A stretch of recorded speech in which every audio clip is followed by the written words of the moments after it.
We're here at Frederick's Restaurant in Islington with Jimmy Tibbs, trainer of Billy Joe Saunders. Undercard fight just been announced. Billy going to be taking on for the European title Emmanuel Vladimir. How much do you know about Billy's opponent? I don't know too much about him, but only what I've seen on video. He's a good boxer, pretty good puncher, but he's a very good boxer. Or he's what you call a box fighter. What I've seen, he's only fought Italians, so that's all I've seen of him. And of course, it's going to be Billy's third undefeated fighter in a row he's taking on, so good tests there as well. Yeah. He's undefeated, this guy, in 22 fights. Joe's fought 3 undefeated fighters, O'Sullivan, Ryder, and there was another guy, I can't think who he was, but anyway, this will be his 4th. So he's he's used to all that, so, it should be okay. And it's going to be Billy's first fight since September last year. He's had the hand injury. I mean, how is that now? Is it healed? Is he ready to go?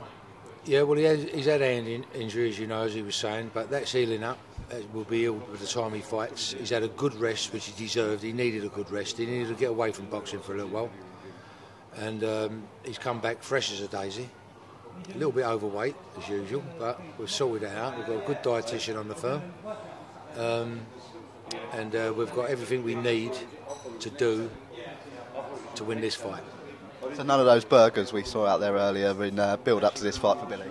No, he's not going to be having no more burgers till after the fight. And of course, if Billy wins this, he goes on to fight for the WBO middleweight title against Peter Quillin. How much have you seen of Peter, and what makes you think Billy could go there and beat Peter as well? I haven't seen much of him, but I will have a good look at him before he goes in with him, if he goes in with him. Whether it's abroad in America or here, I'm like Frank, I would prefer to have it in England if it's possible, but that's left to the promoter, Frank Warren. And but we're confident with Peter Quillin. We're not overconfident, but we're confident. I'm always confident with a guy I train. I'm very confident with him. And what preparations, we mentioned the hand of Billy, has he been doing anything with that hand? Has he been on the punching bags? No, yeah, or? He hasn't done no punching, just shadow boxing. Grips to strengthen his hands up, skipping, groundwork, core structure, all preparing him to get punching. He'll probably start punching next week, light punching. The heavy bag, he'll do it punching light, break himself in.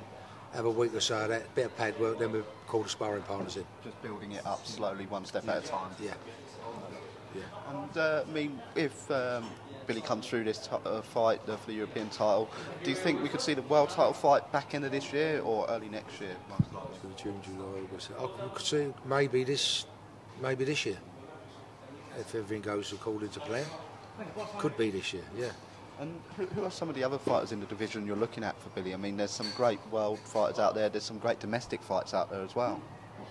Yeah, well, they all keep talking about they want to fight him, but when the time comes, they just don't want to do it.